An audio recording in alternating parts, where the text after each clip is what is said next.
엄마 생일날 장모님과 베트남 간 아들 내외 몰래 강남 아파트 팔아 실버타운에서 시작된 즐거운 인생 2막. 저는 올해 67세 이정희입니다. 15년간 큰아들 가족과 함께 살면서 손자 둘을 키워왔어요. 그런데 더 이상 참을 수 없어서 인생 최대의 선택을 하게 됩니다. 사실 저도 처음엔 평범한 어머니였어요. 아들이 결혼해서 며느리와 손자들이 생기니까 행복하다고 착각하며 살았거든요. 제 하루는 마치 프로그램된 로봇처럼 똑같았어요. 새벽 5시에 눈이 떠져서 먼저 며느리 지혜가 회사 가기 전에 아침밥을 차려놓고 손자들 도시락도 싸고 빨래 돌리고 청소하고 아이들 학교 보내고 나면 장 보러 다니고 저녁에는 또 온 가족 저녁밥 준비. 정말 쉴 틈이 없었어요. 처음에는 며느리 지혜가 어머님 덕분에 제가 직장 생활 수 있어요. 정말 고맙습니다 라고 할 때마다 뿌듯했어요. 아, 내가 이 가족에게 꼭 필요한 존재구나. 내가 있어야 이 집이 돌아가는구나 하고 생각했거든요. 그런데 시간이 지날수록 뭔가 달라지기 시작했어요. 처음에는 고마워했던 며느리의 태도가 점점 당연하다는 식으로 바뀌더라고요. 어머님, 오늘 청소 안 하셨나요? 바닥이 좀 더러운 것 같은데. 어머님, 애들 도시락에 반찬이 너무 성의 없어 보여요. 다른 엄마들은 다 예쁘게 해주던데. 어머님, 빨래 좀 제대로 해주세요. 제 블라우스에 얼룩이 그대로 있네요. 매일매일 이런 지적질을 받다 보니까 제가 이 집에서 고용된 가정부 같다는 생각이 들더라고요. 그런데 가정부는 적어도 월급이라도 받잖아요.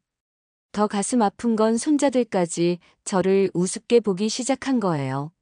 할머니, 왜 이렇게 느려요? 할머니가 해주는 음식은 맛없어요. 엄마가 사주는 게 더 좋아요. 그 말들을 들을 때마다 가슴이 찢어지는 것 같았어요.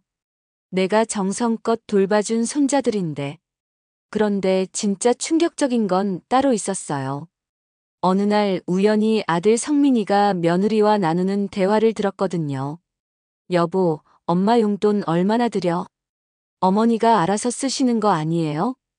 그게 아니라 생활비 말이야. 우리가 매달 얼마나 내고 있는지 알아? 잘 모르겠어요. 어머니 통장에서 자동이체로 나가니까요. 그때 깨달았어요. 이들이 생활비를 내는 줄 알았는데 알고 보니 제 통장에서 모든 게 나가고 있었던 거예요. 전기세, 가스비, 관리비는 물론이고 아이들 학원비, 휴대폰 요금, 심지어 가족 외식비까지. 그날 밤 몰래 통장을 확인해 봤어요. 정말 깜짝 놀랐어요. 매달 300만 원씩 나가고 있더라고요. 생활비로 150만 원, 아이들 학원비로 80만 원, 각종 공과금과 통신비로 70만 원. 15년 동안 계산해 보니까 거의 5억 원이 넘게 제 돈으로 이 가족을 먹여 살린 거였어요.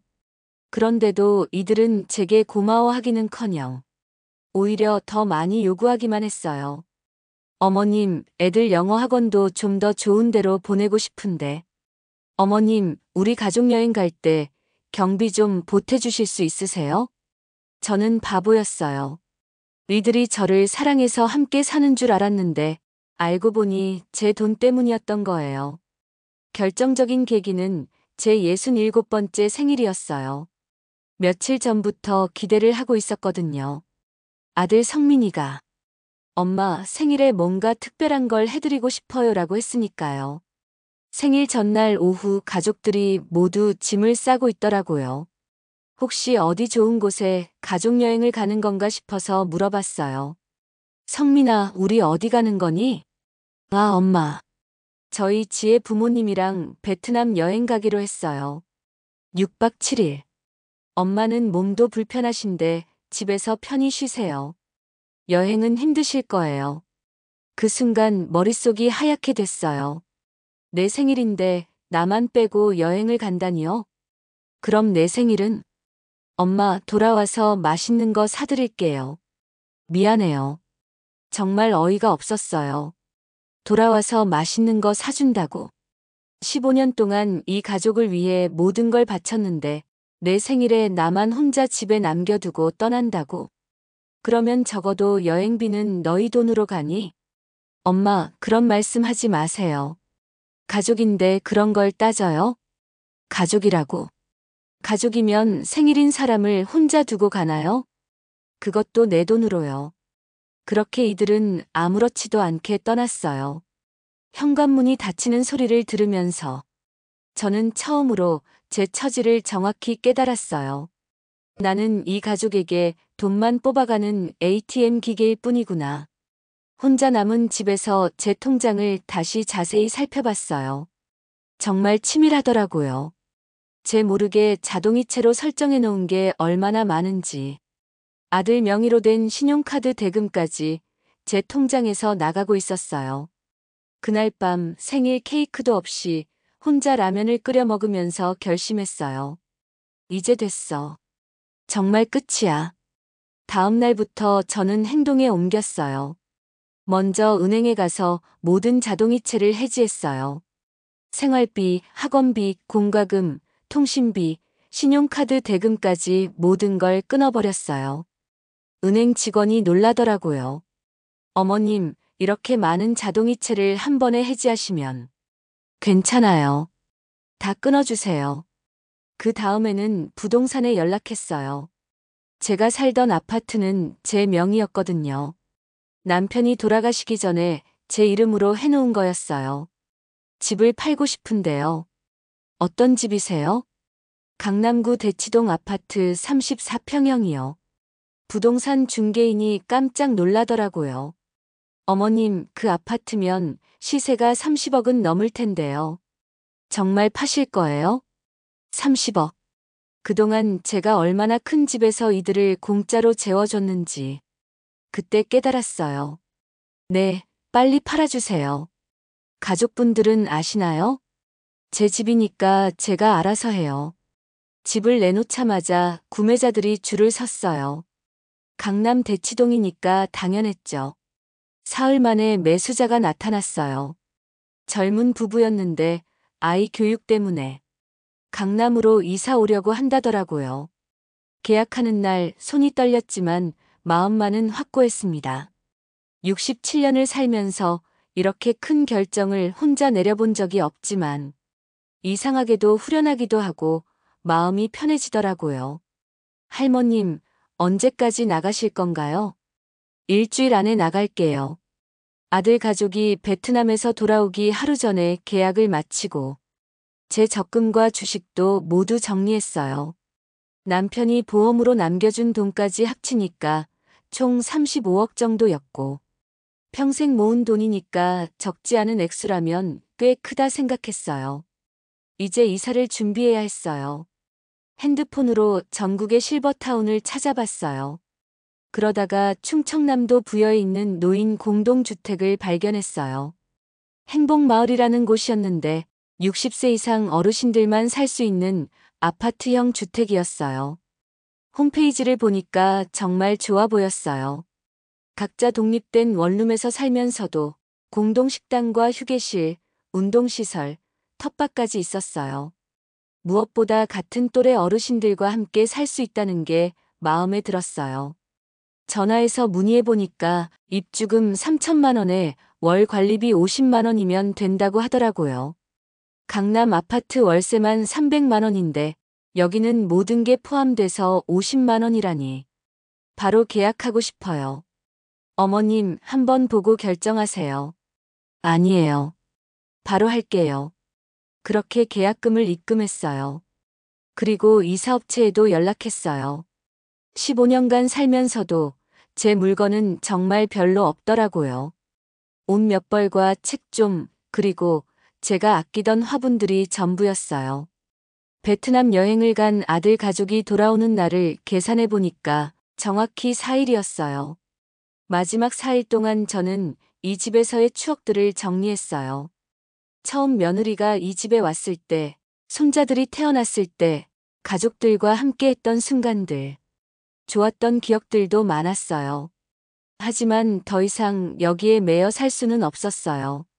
매일 아침 일어나서 아들 가족 뒷바라지할 필요 없이 제가 하고 싶은 대로 보낸 4일은 정말 자유로웠어요. 늦잠도 자보고 제가 먹고 싶은 음식도 해먹고 TV도 실컷 봤어요. 이런 게 자유구나 싶더라고요.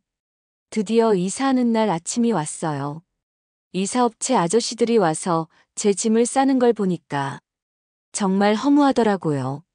할머니, 짐이 이게 다예요? 네, 그게 다예요. 15년 사셨다는데 이게 다라고요? 다 가족들 물건이었어요. 그 말을 하니까 더 슬퍼지더라고요. 정말 이 집에서 제 것은 아무것도 없었구나. 오후 3시쯤 아들 가족이 베트남 여행에서 돌아왔어요. 현관 비밀번호를 눌렀는데 안 열리더라고요. 당연하죠. 제가 바꿨으니까. 휴대폰이 울렸어요. 성민이었어요. 엄마, 집 비밀번호 왜 안 열려요? 바꿨어. 왜요? 그리고 엄마는 어디 계세요? 나 이사 갔어. 네? 뭐라고요? 이사 갔다고. 그리고 집도 팔았어. 전화기 너머로 당황하는 소리가 들리더라고요. 엄마, 농담하시는 거죠? 어디 계신지 말씀해 주세요. 그때 제가 있던 곳은 이미 충남 부여에 있는 행복마을이었어요. 농담 아니야. 나 이제 여기서 살 거야. 엄마, 도대체 무슨 일이에요? 집을 팔다니. 너희가 내 생일에 나만 빼놓고 여행 간다고 했을 때 결정했어. 나도 이제 내 인생 살 거야. 성민이가 말을 잇지 못하더라고요. 그럼 저희는 어떻게 해요? 너희 알아서 해. 그동안 내 돈으로 살았으면 됐잖아. 엄마, 그게 무슨. 15년 동안 너희 생활비로 5억 원 넘게 썼어. 집세도 안 받고 공짜로 30억짜리 집에서 살게 해줬고. 이제 끝이야. 며느리 지혜가 전화를 바꿔봤더라고요. 목소리에서 화가 나 있다는 게 느껴졌어요. 어머님, 저희가 어디 가서 살아요? 갑자기 이러시면 저희는 어떡해요? 너희 부모님 집으로 가면 되잖아. 나도 67살에 새로 시작하는데 너희 젊은 것들이 못할 게 뭐가 있어? 어머님 너무하세요. 저희 생각은 안 하시고 혼자만 생각하시네요. 너희가 내 생각을 했나? 내 생일에 나만 빼고 여행 가면서. 그때 며느리가 정말 뻔뻔하게 말하더라고요. 어머님, 그건 다른 문제잖아요. 저희도 가끔은 자유로운 여행이 필요하다고요. 어머님을 모시고 가면 불편하실 수도 있고.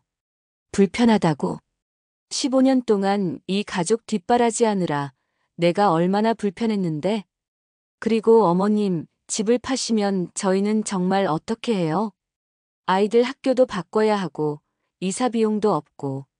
그런 걸 내가 왜 책임져야 해? 너희가 알아서 해야지. 아들 성민이가 다시 전화를 바꿔봤더라고요. 엄마, 이건 너무 이기적인 거 아니에요? 가족인데 이렇게 갑자기. 이기적이라고. 15년 동안 너희 돈 안 받고 집 공짜로 내줬는데 내가 이기적이야? 엄마, 그런 게 아니라. 저희도 엄마를 위해서 많은 걸 했잖아요. 뭘 했는데? 엄마랑 같이 살면서 외로우시지 않게 해드렸고. 정말 어이가 없었어요. 외롭지 않게? 내 생일에 나만 빼고 여행 가는데? 엄마, 그건. 그리고 너희가 나를 위해서 뭘 했는데? 생활비라도 한 번 낸 적 있어? 며느리가 또 끼어들더라고요. 어머님, 저희가 생활비를 안 낸 건 아니에요. 제가 집안일도 도와드리고 아이들도 키우고. 집안일? 너 언제 집안일 했어? 나한테 이것저것 시키기만 했잖아. 어머님, 그래도 저희가 함께 살면서 어머님께 많은 도움이 됐을 거 아니에요. 이쁜 어머니 손자들도 아무 탈 없이 잘 키워왔고요. 정말 뻔뻔하더라고요. 손자들 키워준 게 나인데. 마치 자기들이 해준 것처럼 말하네요. 손자들 키워준 게 나야. 너희는 회사 다니고 놀러 다니기만 했잖아. 어머님, 저희도 돈 벌어야 하니까. 돈 번 거로 생활비라도 냈어? 다 내 돈으로 살았잖아. 그때 성민이가 정말 화를 내면서 말하더라고요. 엄마, 그럼 지금까지 저희랑 함께 산 게 다 억지였어요? 저희 때문에 불행했다는 거예요? 그래, 억지였어. 너희가 행복하게 살 수 있도록 내가 희생한 거야. 엄마, 정말 이기적이네요. 자식들 생각은 안 하시고 본인만 생각하시는군요. 이기적이라고. 15년 동안 희생한 사람한테 이기적이라고 해? 며느리가 또 거들더라고요. 어머님, 정말 실망이에요. 저희가 어머님을 사랑해서 함께 산 건데, 어머님은 그걸 희생이라고 생각하셨다니. 사랑해서? 그럼 왜 내 생일에 나만 빼고 갔어? 그건 정말 죄송하다고 했잖아요. 그런데 그 일 때문에 이렇게까지 하실 필요가 있나요? 필요 있어. 그때 깨달았거든. 나는 이 가족에게 돈 주는 기계일 뿐이라는 걸. 성민이가 목소리를 높이더라고요. 엄마, 정말 너무하세요. 저희가 엄마를 돈 때문에 모신 줄 아세요? 그럼 다른 이유가 있어? 내가 없으면 생활비는 누가 돼? 집세는 누가 내? 엄마, 그런 식으로 말씀하시면 안 되죠. 저희도 나름대로 효도했다고 생각하는데. 무슨 효도? 언제? 저희가 함께 살면서 어머님이 외로우시지 않게 해드린 것도 효도 아니에요? 외롭지 않게? 나를 가정부 취급하면서 며느리가 더욱 화를 내면서 말하더라고요. 어머님, 가정부 취급이라니요. 저희가 언제 그랬어요? 빨래 따로 해달라고, 청소 제대로 해달라고, 시끄럽다고 그런 게 가정부 취급 아니야? 어머님, 그건 함께 사는 가족으로서 당연하다고. 15년 동안 공짜로 30억짜리 집에서 살면서 당연하다고. 성민이가 정말 뻔뻔하게 말하더라고요. 엄마, 저희도 엄마를 모시느라 많은 걸 포기했어요. 자유롭게 살 수도 있었는데. 포기했다고. 뭘 포기했는데? 친구들과의 만남도 줄이고, 여행도 자주 못 가고. 여행은 잘 다녀왔잖아. 나만 빼고. 며느리가 또 끼어들더라고요. 어머님, 저희도 나름대로 참고 산 게 많아요. 신혼 때부터 시어머니랑 함께 살기가 쉬운 일이 아니거든요. 그럼 나가서 살지 그랬어? 누가 붙잡고 있었어?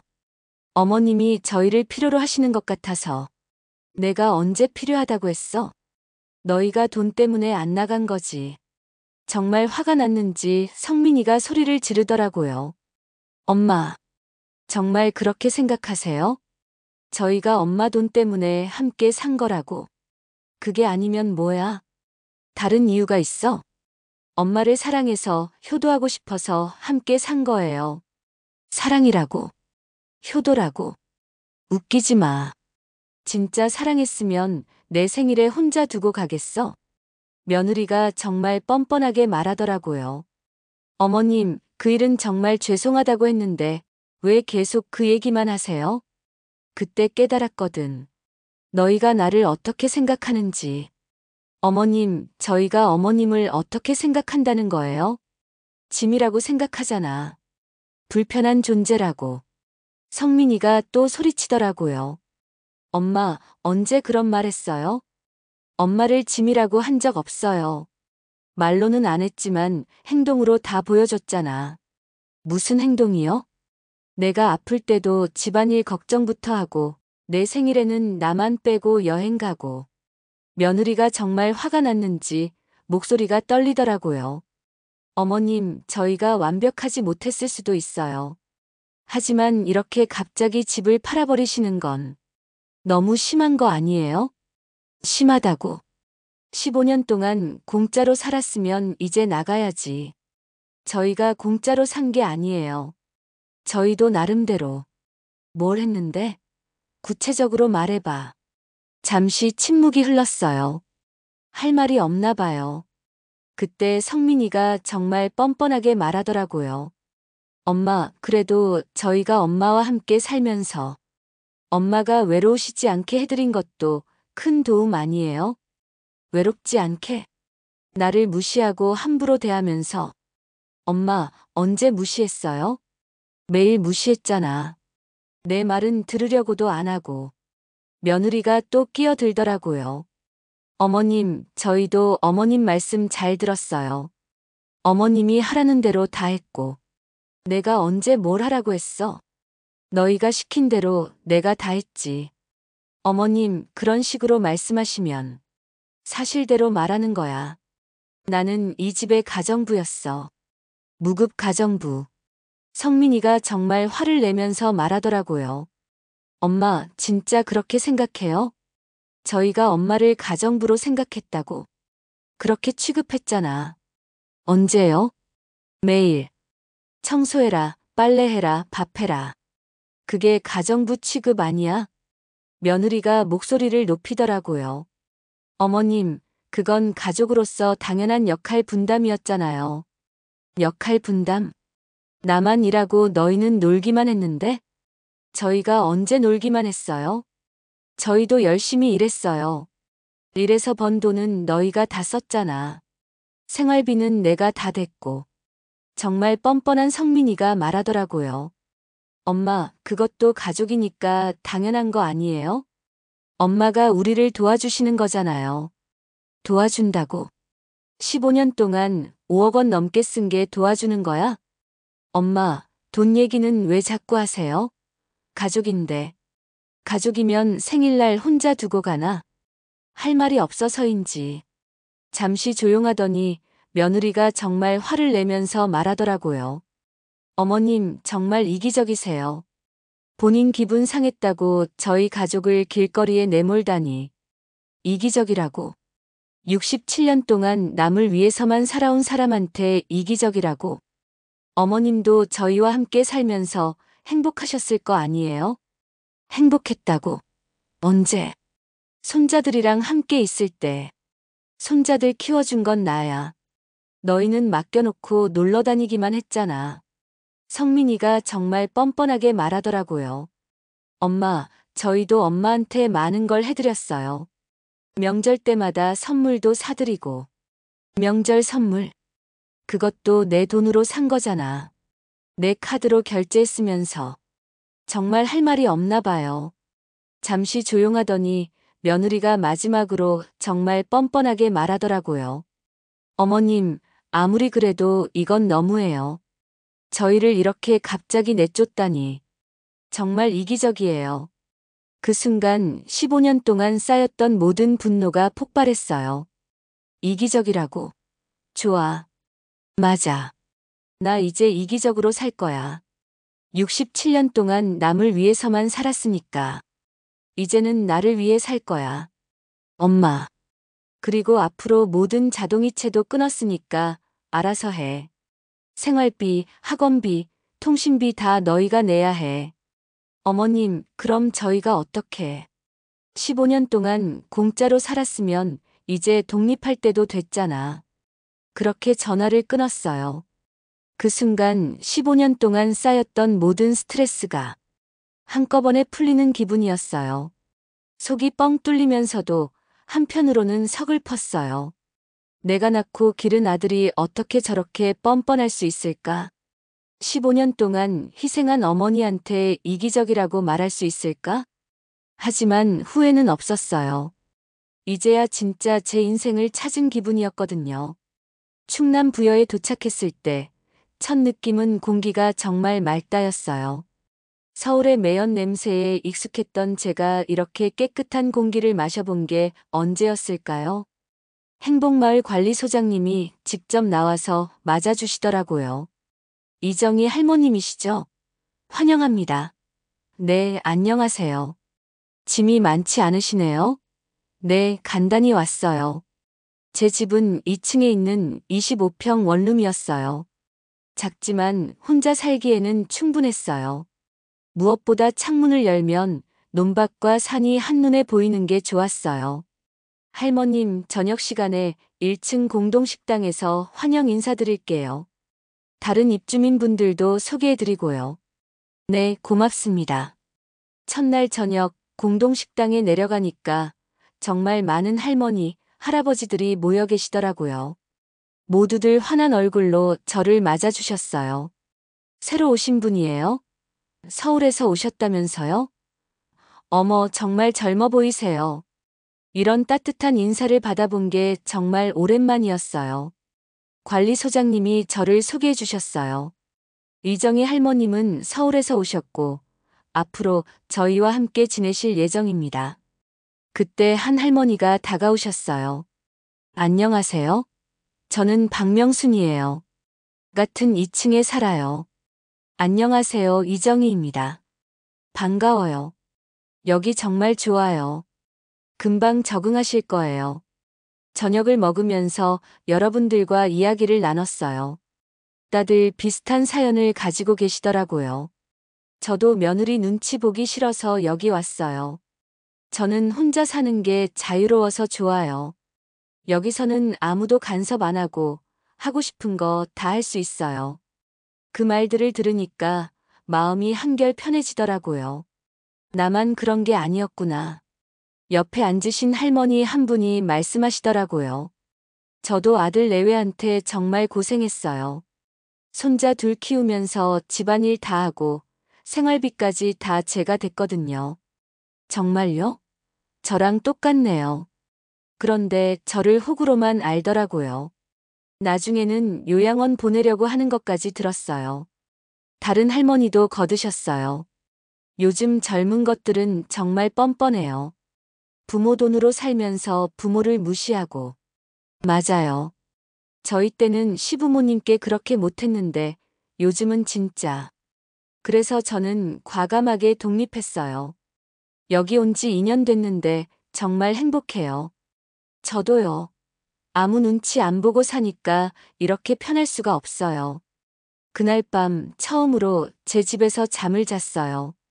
조용하고 평화로웠어요. 15년 만에 진짜 제 집에서 자는 거였어요. 다음 날 아침 일찍 일어나서 산책을 나갔어요. 마을 뒤쪽에 산책로가 있더라고요. 걸으면서 새소리도 듣고 꽃 구경도 하고 이런 여유를 누려본 게 정말 오랜만이었어요. 산책하다가 박명순 할머니를 만났어요. 어머, 정희 씨. 벌써 산책하세요? 네, 공기가 너무 좋아서요. 저도 매일 해요. 같이 걸을까요? 그렇게 첫 친구가 생겼어요. 명순이 할머니와 이야기하다 보니까 정말 많은 공통점이 있더라고요. 저도 아들네랑 살 때 정말 힘들었어요. 애들 뒷바라지만 하다가 여기 온 지 3년째인데 이제는 절대 안 돌아가고 싶어요. 정말요? 후회 안 하세요? 전혀요. 여기가 천국이에요. 그 말을 들으니까 제가 잘 선택한 것 같더라고요. 처음에는 아들이 찾아와서 울면서 빌더라고요. 돌아가자고. 그래서 어떻게 하셨어요? 딱 잘라 말했어요. 절대 안 돌아간다고. 이제 내 인생은 내가 산다고. 일주일쯤 지나니까 이곳 생활에 완전히 적응했어요. 아침에는 산책하고, 오전에는 공동 텃밭에서 채소를 키우고, 오후에는 취미 활동을 해요. 여기에는 정말 다양한 프로그램이 있어요. 서예반, 요가반, 노래교실, 댄스교실, 그림 그리기 반, 원예교실. 뭘 해도 재미있어요. 제가 제일 좋아하는 건 서예반이에요. 어려서부터 글씨 쓰는 걸 좋아했는데 그동안 할 시간이 없었거든요. 이제는 매일 2시간씩 붓글씨를 연습해요. 정희 씨 글씨 정말 잘 쓰시네요. 선생님 과찬이세요. 아니에요. 정말 솜씨가 좋으세요. 전시회에 출품해 보시는 게 어때요? 전시회라니. 67년을 살면서 제 글씨로 전시회를 한다는 생각은 해본 적도 없었어요. 노래교실도 재미있어요. 옛날 가요부터 최신 트로트까지 다양한 노래를 배워요. 제가 제일 좋아하는 건 이미자의 동백아가씨예요. 정희 씨 목소리가 정말 좋으시네요. 그래요? 저 원래 노래 못해요. 무슨 말씀이에요? 우리 마을 문화제에서 독창 한번 해보세요. 독창이라니. 생각만 해도 가슴이 뛰어요. 원예교실에서는 예쁜 꽃들을 키우는 법을 배워요. 제가 기른 베고니아가 정말 예쁘게 피었어요. 할머니가 기른 꽃이 제일 예뻐요. 정말요? 고마워요. 그런데 가장 즐거운 시간은 저녁 식사 후 휴게실에서 할머니들과 수다 떠는 시간이에요. 각자 살아온 이야기들을 나누다 보면 시간 가는 줄 모르거든요. 저는 시어머니 모시고 30년을 살았어요. 정말 힘들었어요. 저도요. 시댁에서 40년 살면서 진짜 고생했어요. 그런데 지금은 어때요? 지금이 제일 행복해요. 모두들 비슷한 경험을 하고 계시더라고요. 젊을 때는 남편과 시댁, 자식들을 위해 희생하며 살았는데, 나이 들어서야 진짜 자기 인생을 찾으신 분들이에요. 한 분이 말씀하시더라고요. 저는 아들이 결혼하고 나서부터 며느리 눈치만 봤어요. 손자들 뒷바라지하고 집안일 다 하면서도 고마워는커녕 잔소리만 들었죠. 어머, 저랑 똑같네요. 다른 할머니도 거드셨어요.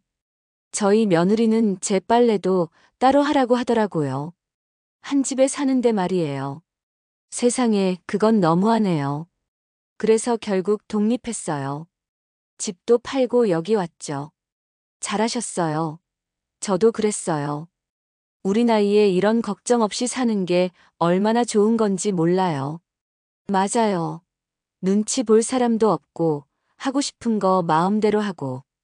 여기서는 우리가 주인이에요. 정말 그래요. 여기서는 제가 주인이에요. 아무도 제게 뭘 하라고 강요하지 않아요. 제가 하고 싶은 걸 하고, 먹고 싶은 걸 먹고, 자고 싶을 때 자요. 한 달쯤 지났을 때 성민이가 또 전화했어요. 엄마, 어떻게 지내세요? 잘 지내고 있어. 저희 정말 어려워요. 전세금도 구하기 힘들고. 그래서 도와주실 수 없을까요? 안 돼. 엄마, 나 이제 내 돈 내가 쓸 거야. 67년 동안 남을 위해서만 살았으니까. 엄마, 저희도 엄마가 그리워요. 아이들도 할머니 보고 싶어 해요. 그래. 그럼 여기로 놀러 와. 어디요? 충남부요. 여기 정말 좋아. 엄마, 저희가 잘못했어요. 다시 생각해 보실 수 없을까요? 생각해 볼 게 뭐가 있어? 나는 여기서 행복해. 며칠 후에 정말로 성민이네 가족이 왔어요. 아이들이 할머니 보고 싶었나 보더라고요. 할머니, 어머, 우리 손자들. 아이들을 보니까 반가웠어요. 그래도 제 손자들이니까요. 할머니, 여기가 할머니 집이에요? 그래, 할머니 집이야. 우와, 정말 넓어요. 그리고 공기도 좋고. 아이들이 신나서 뛰어다니더라고요. 마을 다른 할머니들도 반가워해 주셔서 아이들이 정말 즐거워했어요. 성민이와 지혜도 이곳 분위기를 보고 놀라는 것 같더라고요. 엄마, 여기 정말 좋네요. 그래, 좋아. 엄마가 여기서 행복해 보여요. 그동안 못 본 표정이세요. 응, 나 여기서 정말 행복해. 엄마, 너희도 이제 독립해서 잘 살아. 그게 나한테는 제일 큰 효도야. 하루 놀다가 돌아가면서 성민이가 말하더라고요. 엄마, 정말 죄송해요. 그동안 엄마한테 너무했어요. 이제라도 알아서 다행이야. 앞으로는 엄마 일에 간섭 안 할게요. 가끔 안부만 여쭐게요. 그래라. 그리고 너희끼리 잘 살아. 그렇게 아이들을 보내고 나니까 마음이 홀가분하더라고요. 이제 진짜 끝이구나. 지금은 여기 온 지 8개월이 됐어요. 제 인생에서 가장 행복한 시간들이에요. 매일 아침 6시에 일어나서 산책하고 텃밭에서 상추와 토마토를 키워요. 제가 기른 채소로 만든 샐러드가 이렇게 맛있을 줄 몰랐어요. 오전에는 서예 연습을 하고 오후에는 친구들과 수다 떨거나 요가를 해요. 몸도 많이 좋아졌어요. 스트레스가 없으니까 혈압도 정상이 됐어요. 제가 쓴 글씨가 마을 전시회에도 나갔어요. 많은 분들이 칭찬해 주시더라고요. 정혜 씨 글씨가 제일 예뻐요. 정말 감동적이에요. 노래교실에서 배운 동백 아가씨로 마을 문화제에서 독창도 했어요. 박수를 받을 때 정말 기뻤어요. 원예 교실에서 기른 꽃들이 제 방을 가득 채우고 있어요. 매일 보면서 행복해요. 가장 소중한 건 이곳에서 만난 친구들이에요. 명순이 할머니, 금순이 할머니, 영자 할머니. 모두들 비슷한 사연을 가지고 계시지만 지금은 누구보다 밝게 살고 계세요. 저녁 시간마다 휴게실에 모여서 하루 있었던 일들을 나누는 시간이 제일 좋아요. 오늘 텃밭에서 토마토를 땄는데 정말 달아요. 저는 서예 작품 하나 완성했어요. 노래교실에서 세 곡을 배웠는데 정말 좋더라고요. 서로의 작은 기쁨들을 나누면서 사는 게 이렇게 행복할 줄 몰랐어요. 성민이는 이제 일주일에 한 번씩 안부 전화를 해요. 예전과는 확실히 달라졌어요. 엄마 건강하세요? 응, 잘 지내고 있어. 저희도 열심히 살고 있어요. 그래, 잘하고 있구나. 더 이상 돈 달라는 말도 안 하고 집에 돌아오라는 말도 안 해요. 제가 여기서 행복하게 사는 걸 아니까요. 얼마 전에는 손녀들이 편지를 보냈어요. 할머니, 보고 싶어요. 할머니가 기른 토마토 먹어보고 싶어요. 편지를 읽으면서 마음이 따뜻해졌어요. 아이들은 그리웠지만 예전처럼 돌아갈 수는 없었거든요. 그래서 이렇게 답장했어요. 할머니도 보고 싶어요. 여름에 부모님과 함께 놀러와. 그때 할머니가 기른 토마토 많이 따줄게. 이제는 조건이 있어요. 가족 모두 함께 와야 하고 하루만 놀다 가야 해요. 더 이상 손자들만 맡기려는 시도는 안 받아요. 바다 같은 마음으로 여기서 매일 생각해요. 이제부터는 이정희로 살자. 누구의 엄마도 누구의 할머니도 아닌 그냥 이정희로. 67년을 남을 위해 살았으니까 이제는 정말 나를 위해서. 여러분, 혹시 저와 비슷한 경험이 있으시거나 용기가 필요한 순간이 있으시다면 주저하지 말고 댓글로 이야기해 주세요. 인생은 정말 짧아요. 남을 위해서만 살기에는 말이에요. 진짜 중요한 건 내가 행복한지, 내가 원하는 삶을 살고 있는지예요. 지금 이 순간이 여러분 인생의 새로운 시작점이 될 수 있어요. 나이는 숫자일 뿐이에요. 언제라도 새로 시작할 수 있어요. 저는 67세에 새 인생을 시작했지만 여러분은 더 빨리 시작할 수 있을 거예요. 용기를 내세요. 여러분도 충분히 행복할 자격이 있어요. 오늘도 제 이야기를 끝까지 들어주셔서 고마워요. 여러분 모두 행복하세요. 그럼 다음 이야기에서도 만나요. 안녕히 계세요.